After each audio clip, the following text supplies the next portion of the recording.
Welcome back जनाब my dear students. बात पता क्या है?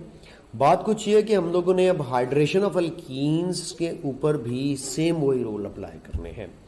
हाइड्रेशन ऑफ अल्कीन्स का बेसिकली मतलब क्या है? यहाँ से नाम से जाहिर है addition of water, addition of water, addition of water. अब जो वाटर की एडिशन होनी है ये होनी कैसे है? अल्कीन्स रिएक्ट करते हैं कोल्ड कंसंट्रेटेड H2SO4। ये है इंपॉर्टेंट पॉइंट। हमें कंसंट्रेटेड H2SO4 तो चाहिए लेकिन कोल्ड फॉर्म में चाहिए, हाई टेम्परेचर नहीं होना चाहिए। हाई टेम्परेचर पर रिएक्शन टोटली चेंज हो जाता है और हमें मिलता है अल्काइल हाइड्रोजन सल्फेट। ये कोल्ड फॉर्म में रिएक्शन है, मैं बार बार कह रहा हूं। आपके सामने इस वक्त इथीन मौजूद है एक अल्कीन के तौर पे। यहां पे मेरे पास सल्फ्यूरिक एसिड मौजूद है। तो मुझे करना क्या है? मुझे करना कुछ ये है कि एक तरफ मैं हाइड्रोजन को ऐड करूंगा और दूसरी तरफ मैं ऐड करूंगा बाइसल्फेट को, HSO4 नेगेटिव को। यानी कि एक तरफ H प्लस आयन की एडिशन है और एक तरफ बाइसल्फेट HSO4 -1 की एडिशन है। यहां पे भी मार्कोनिकोव रूल अप्लाई होता है कि negative part of the reagent will goes toward that carbon which contain less number of hydrogen. अभी मैं आप लोगों से छोटा सा क्वेश्चन भी इससे रिलेटेड जो वो पूछ लेता हूं। बेटा याद रख लीजिएगा, ये एक्चुअली स्टार्ट में हमें लग रही है सल्फ्यूरिक एसिड की एडिशन, लेकिन हकीकत में ये सल्फ्यूरिक एसिड की एडिशन नहीं होती, ये वाटर की एडिशन होती है। कैसे होती है ये मैं अब आपको समझा रहा हूं। तो देखो, एक तरफ H भेजा, H3 हो गया, दूसरी तरफ OSO3H भेजा तो ये OSO3H भी ऐड होगा, ये एथाइल हाइड्रोजन सल्फेट बना। और बेटा ये कोल्ड फॉर्म में स्टेबल है, स्टेबल इन कोल्ड फॉर्म। लेकिन जैसे ही आप 100 डिग्री सेल्सियस टेम्परेचर लाओगे और वाटर लेकर आओगे, बेटे याद रख लीजिएगा 100 डिग्री सेल्सियस और वाटर पर, ये बॉइलिंग करने के साथ वाटर पर अल्कोहल प्रोड्यूस करता है। यानी कि अल्काइल हाइड्रोजन सल्फेट आप लोगों को मिलेगा तो जरूर, लेकिन कोल्ड फॉर्म में मिलेगा। लेकिन जैसे ही आप हॉट फॉर्म में बॉइलिंग करेंगे वाटर के साथ तो फिर आपको फाइनल प्रोडक्ट अल्कोहल मिलेगी। इसका मतलब है हाइड्रेशन ऑफ अल्कीन्स यहाँ पे 2 स्टेजेस के अंदर हो रही है। पहली स्टेज में सल्फ्यूरिक एसिड ऐड हो रहा है, दूसरी स्टेज में आपको सल्फ्यूरिक एसिड दोबारा से रीगेन हो रहा है। तो सल्फ्यूरिक एसिड का यूं समझ लें यहाँ पे पर्पस सिर्फ और सिर्फ वाटर को ऐड करना होता है। वो खुद जस्ट थोड़ी देर के लिए ऐड होकर के प्लेटफॉर्म क्रिएट करता है वाटर के आने के लिए। तो ये देखें, यहाँ पे आपको हाइड्रोलिसिस कैसे मिलेगी मैं आपको बताता हूँ। ये HOH था, यहाँ से वाटर का भी बॉन्ड टूटता है और यहाँ से ये बॉन्ड भी ब्रेक होता है।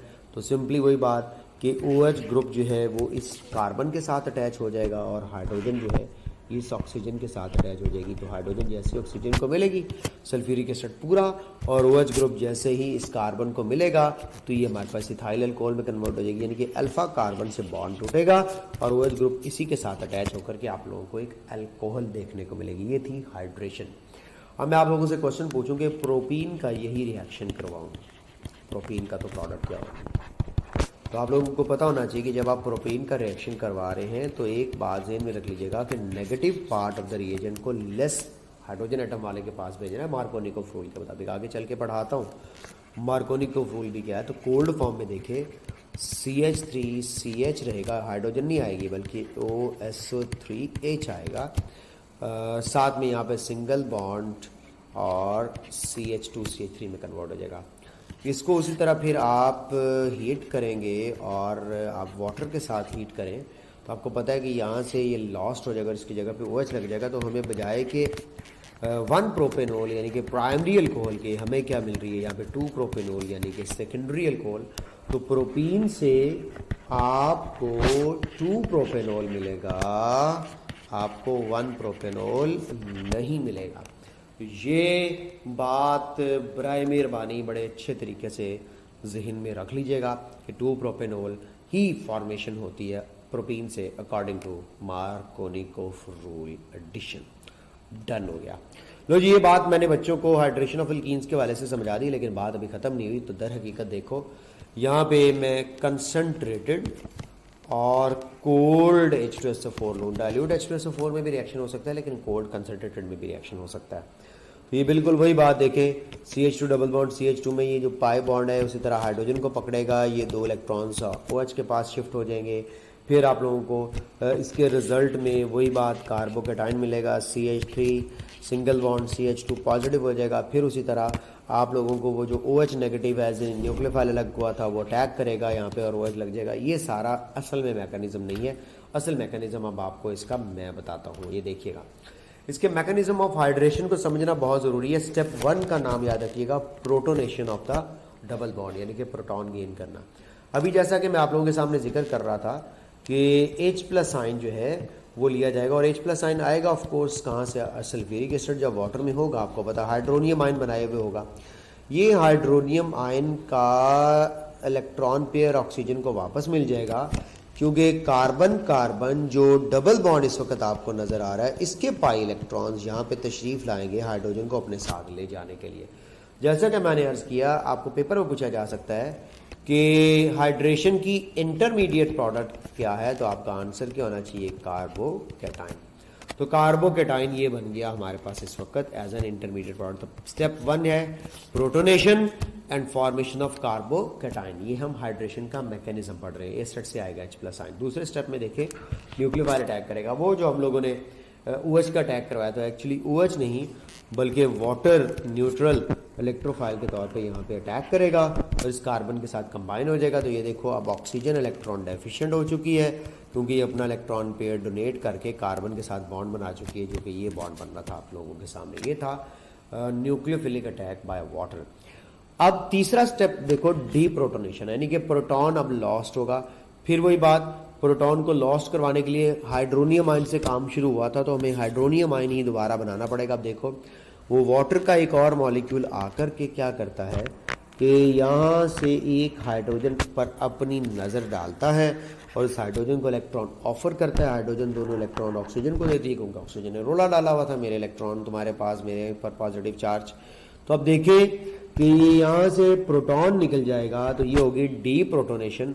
तो वो डीप्रोटोनेशन हुई, प्रोटॉन निकला, वाटर के साथ ऐड हुआ, हाइड्रोनियम आयन दोबारा से बना। तो इस वक्त देखो, OH ग्रुप अटैच होने की बेस पर आपको यहाँ पे क्या बनी हुई नजर आ रही है, एल्कोहल बनी हुई नजर आ रही है। तो ये हाइड्रोनियम आयन भी बन रहा है और साथ में आप लोगों के सामने जो है वो अल्कोहल की भी फॉर्मेशन हो चुकी है। बेटे एक बात जहन में रख लीजिएगा कि स्टेप तीनों के तीनों क्या थे, पहले प्रोटोनेशन हुई, हाइड्रोनियम आयन से प्रोटॉन एक्सेप्ट होकर कार्बोकेटाइन बना, फिर वाटर ने आकर दोबारा कार्बोकेटाइन पर अटैक करके हमारे पास एक ऐसा प्रोडक्ट बनाया जिसमें से प्रोटॉन के लॉस्ट होना है तीसरे स्टेप में, यानी कि डीप्रोटोनेशन होनी है। और डीप्रोटोनेशन के रिजल्ट में आपको क्या मिलना है, अल्कोहल। तो तीनों स्टेप्स के नाम याद रखिएगा, protonation, nucleophilic attack by water and deprotonation. लो जी बेटे, इसके बाद आप लोगों को रिएक्शन विद HBr अगर बताऊं, हाइड्रोजन ब्रोमाइड के साथ reaction, special reference to the Markovnikov rule. यहाँ पे हाइड्रोजन एसिड्स की रिएक्टिविटी याद रख लीजिएगा, हाइड्रोजन आयोडाइड का रिएक्शन सबसे ज़्यादा होता है, उसके बाद फिर हाइड्रोजन ब्रोमाइड और फिर हाइड्रोजन क्लोराइड और उसके बाद हाइड्रोजन फ्लोराइड। तो ये आप लोगों के सामने हाइड्रोजन एसिड्स के रिएक्टिविटी ऑर्डर को भी यहाँ पे अच्छे तरीके से ज़हन में रखिएगा। और मार्कोनिकोफ रूल बड़ा आसान है, addition of unsymmetrical reagent to unsymmetrical alkene. Negative part reagent का उस कार्बन के पास जाता है जिसके पास less number of hydrogen atoms होते हैं, ठीक है। तो ये आप लोगों के पास less number of hydrogen atoms की बुनियाद पर एक बात थी। फॉर एग्जांपल हमारे पास ये एक प्रोपीन मौजूद है, अगर आप देखें तो इस प्रोपीन में आपको दिख रहे हैं एक अनसिमेट्रिकल अल्कीन। कैसे? डबल बॉन्ड की अगर आप लेफ्ट साइड पर देख रहे हैं तो आपको 2 कार्बन नजर आ रहे हैं, राइट साइड पर देख रहे हैं तो आपको 1 कार्बन नजर आ रहा है, एक अनसिमेट्रिकल एल्कीन है। इसी तरह आप लोग अगर HBr को देख रहे हो तो ये एक अनसिमेट्रिकल रिएजेंट है जिसमें एक तरफ पार्शियल पॉजिटिव और एक तरफ पार्शियल नेगेटिव चार्ज है।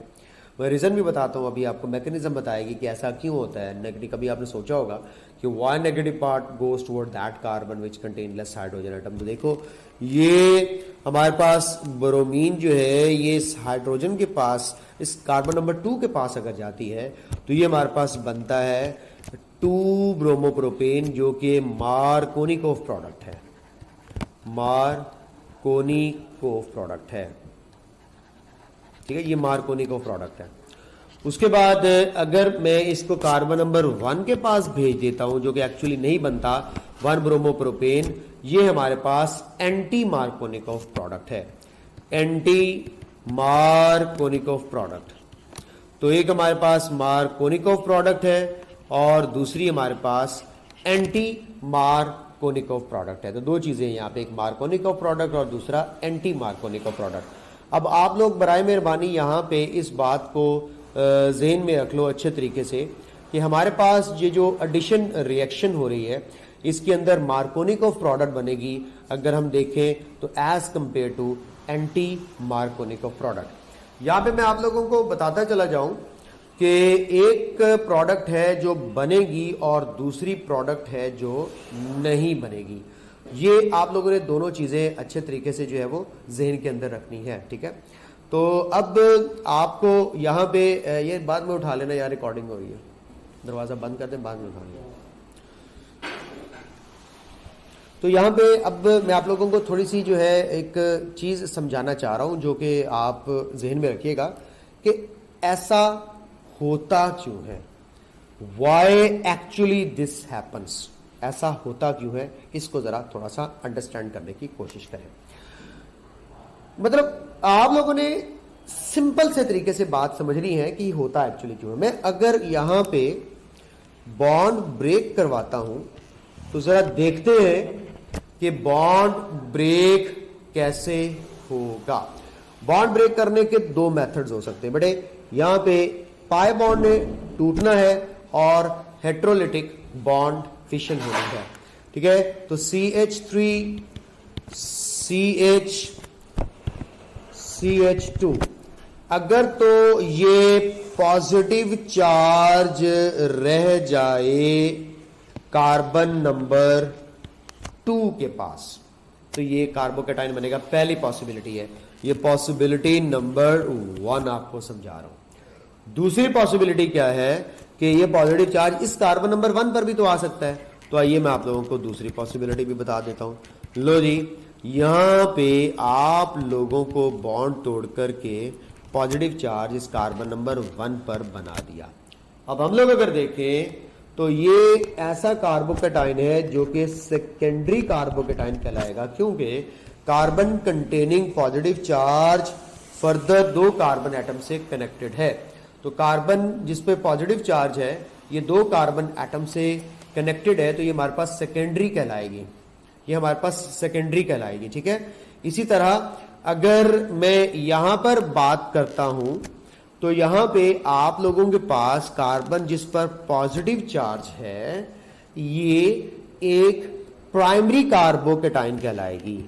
अब ये प्राइमरी कार्बोकेटाइन क्यों है? क्योंकि ये carbon bearing positive charge further एक कार्बन से कनेक्टेड है। अगर तुम्हें याद हो मैंने तुम लोगों को बताया हुआ है टेबल कौन सा है, टर्शरी, सेकेंडरी और प्राइमरी। आप लोगों ने ऑर्डर पढ़ा हुआ है टर्शरी, सेकेंडरी एंड प्राइमरी। तो टर्शरी कार्बोकेटाइन जो है एक स्टेबल कार्बोकेटाइन होता है। तो टर्शरी कार्बोकेटाइन एक स्टेबल कार्बोकेटाइन होता है।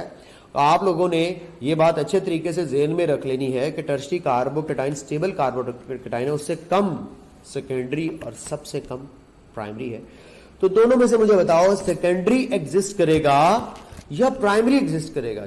आप कहेंगे सर जो स्टेबल है वही बनेगा, वही एग्जिस्ट करेगा। तो जनाब डेफिनेटली सेकेंडरी कार्बोकेटाइन स्टेबल है, ये स्पीशीज बनती है और प्राइमरी नहीं बन पाती क्योंकि ये अनस्टेबल होती है। अब पूछो ब्रोमीन नेगेटिव चार्ज वाली से कि तुमने किसके पास जाना? उसने कहा ना मैंने उस कार्बन के पास जाना है जिसमें पॉजिटिव चार्ज है, मैंने तो जाके इलेक्ट्रॉन देने, मैं तो न्यूक्लियोफाइल हूं, तो मैं इलेक्ट्रॉन जाकर देती हूं और न्यूक्लियोफाइल के तौर पर अटैक करती हूं और पॉजिटिव चार्ज वाली कार्बन पर अटैक करूंगी। तो ब्रोमीन ने रश करना है इस वक्त कार्बन नंबर 2 के पास और आपको मिलेगा 2 ब्रोमोप्रोपेन।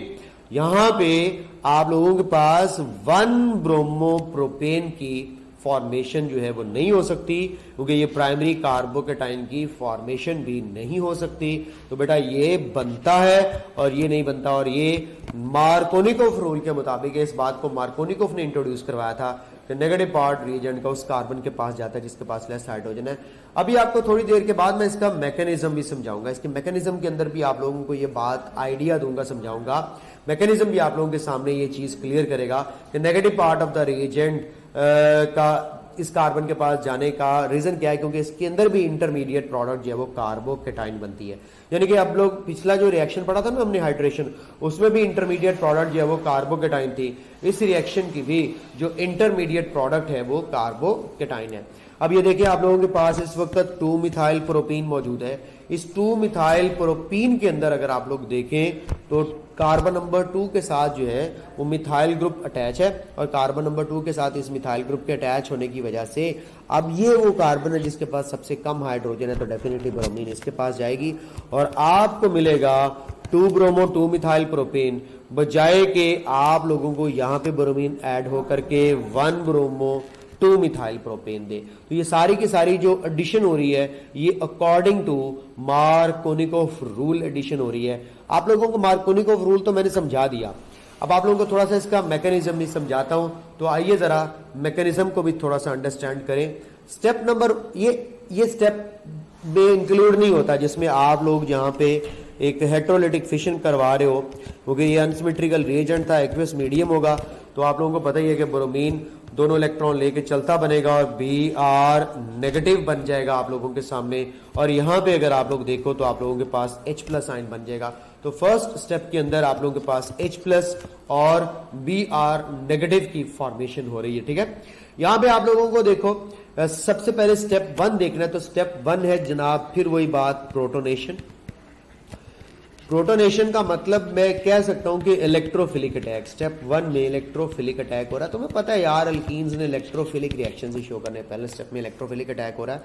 तो ये जो दोनों इलेक्ट्रॉन्स हैं ये हाइड्रोजन की तरफ लपकेंगे, क्योंकि बेचारी लुटी पुटी हुई हाइड्रोजन आई हुई है जिसके पास कोई इलेक्ट्रॉन मौजूद नहीं है। ये हाइड्रोजन लेने के बाद देखो सेकेंडरी कार्बोकेटाइन बनेगा, प्राइमरी कार्बोकेटाइन नहीं बनेगा, क्योंकि मैं ये के सामने बना सकता हूं कि हाइड्रोजन दूसरे के पास भेज दूं, और इस तरह से भी सूरत-ए-हाल बन सकती थी सेकेंड प्राइमरी कार्बोकेटाइन की, लेकिन बेटे ये प्राइमरी कार्बोकेटाइन नहीं बनता क्योंकि सेकेंडरी मोर स्टेबल होता है।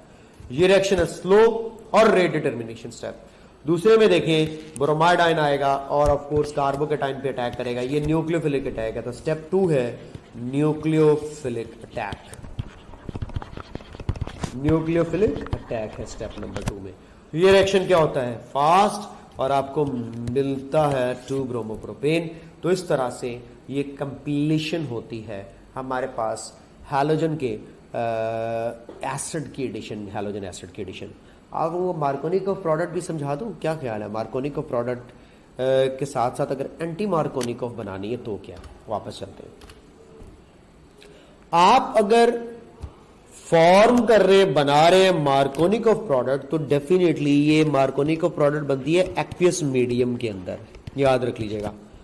लेकिन अगर एक्वियस मीडियम की बजाय आप हाइड्रोजन पेरोक्साइड यूज करें तो तुम्हें पता है ये फिर 2 ब्रोमोप्रोपेन नहीं बनेगा। हाइड्रोजन पेरोक्साइड की मौजूदगी में मैकेनिज्म चेंज हो जाता है और आपको 1 ब्रोमोप्रोपेन मिलेगा, यानी कि एंटी मार्कोनिकोव प्रोडक्ट मिलेगी।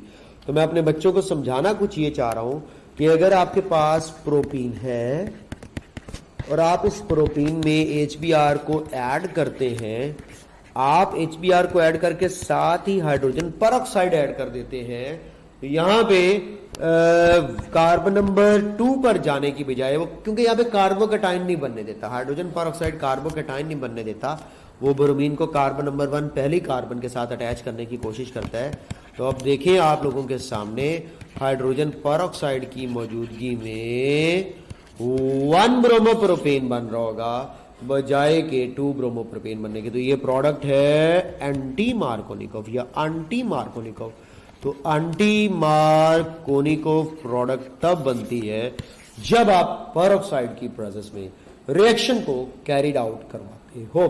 लो जी बच्चा पार्टी, ये तो बात हो गई हमारे पास मार्कोनिकोफ रूल के मुताबिक एडिशन की, और हम लोगों ने बड़ी डिटेल में पढ़ लिया हैलोजन एसिड्स, और साथ में ये रिएक्टिविटी ऑर्डर भी आपको बता दिया जो पेपर में पूछा जाता है। इस वीडियो में मैंने आपको एक तो हाइड्रेशन के ऊपर थोड़ा सा एलैबोरेट किया है चीज़ों को, और एक जो है वो हाइड्रोजन हैलोजन एसिड की एडिशन बताई है। एक छोटी सी आखिरी एडिशन हाइपोहेलस एसिड की पढ़ के फिर अगली वीडियो में मैं ऑक्सीडेशन रिएक्शंस आपके साथ डिस्कस करूंगा। तो addition of hypohalous acid HOX, इसकी बात करते हैं। अगर halogenation of alkene carried out करवाई जाए एक्वियस मीडियम में तो हैलो अल्कोहल इज फॉर्म्ड। क्या मतलब, आपको मैं बताता हूं कि पहले हम लोग इथीन के अंदर अगर हैलोजन ऐड कर रहे थे तो CCl4 की प्रेजेंस में ऐड कर रहे थे। CCl4 की प्रेजेंस में ऐड करने के बाद हमें मिल रहे थे जस्ट हैलो प्रोडक्ट्स जो कि ट्रांस वाले हैलो थे। ऐसे ही था जी, यही पड़ा है। लेकिन वो कहता है कि अगर हैलोजिनेशन करवाओ अल्कीन की और एक्वस सोल्यूशन में करवाओ तो ये हैलोजन फट से वाटर के साथ रिएक्शन करके हैलोजन के ऑक्सी एसिड बना लेते हैं और एसिड भी बन जाता है। हैलोजन एसिड भी बनता है और ऑक्सी एसिड रिलेटिवली ज्यादा रिएक्टिव होता है। ये देखो आप लोगों के पास ऑक्सी एसिड जब आएगा तो एक तरफ OH और एक तरफ X की एडिशन होनी है, तो बेटा बिल्कुल उसी तरह एक कार्बन की तरफ OH चला जाएगा और एक कार्बन की तरफ जो है वो X चला जाएगा। तो ये देखिएगा X और OH की एडिशन के बाद आपको मिलेंगे halohydrins. What are halohydrins? Alkenes या compounds containing hydroxyls and halogens both simultaneously क्या कहलाते हैं? हेलोहाइड्रेन्स। तो ये हेलोहाइड्रेन्स जो है ये हमारे पास बड़ा इंपॉर्टेंट है। यहाँ पे एक MCQ आ सकता है कि किस रिएक्शन में सॉल्वेंट के मॉलिक्यूल्स भी रिएक्टेंट बन जाते हैं, तो आंसर होना चाहिए हेलो हाइड्रेंस की एडिशन या एडिशन ऑफ हाइपोहेलस एसिड जो है उसमें सॉल्वेंट भी रिएक्टेंट बन जाता है। क्योंकि देखो सॉल्वेंट वाटर ने हैलोजन्स के साथ रिएक्शन करके कि हैलोजन का ऑक्सी एसिड बनाया और इस ऑक्सी एसिड ने बाद में फिर एडिशन करके हेलोहाइड्रेन्स प्रोड्यूस किए। तो ये थे चंद एक इंपॉर्टेंट चीजें। अब देखो कितना टेक्निकल बात पता चलिए। अगर कार्बन टेट्रा क्लोराइड होगा तो सिर्फ हैलोजिनेशन कहलाएगी। अगर आप लोगों ने यहां पे वाटर यूज कर लिया, क्या यूज कर लिया? वाटर यूज कर लिया, तो फिर ये कहलाएगी हेलो हाइड्रेन एडिशन। क्या कहलाएगी? Halohydrin addition. यहां पे सिर्फ हेलोजिनेशन है, यहां पे हेलो भी है और हाइड्रेन यानी कि OH भी और हेलोजन दोनों ऐड हो जाएगी। तो रोला डाला वाटर ने आके। लो यहां पे आपके एडिशन रिएक्शंस को मैंने कंप्लीट कर दिया। नेक्स्ट ऑक्सीडेशन रिएक्शन के ऊपर वीडियो बनाने लगा हूं, उसको देखिएगा। खुदा हाफिज़।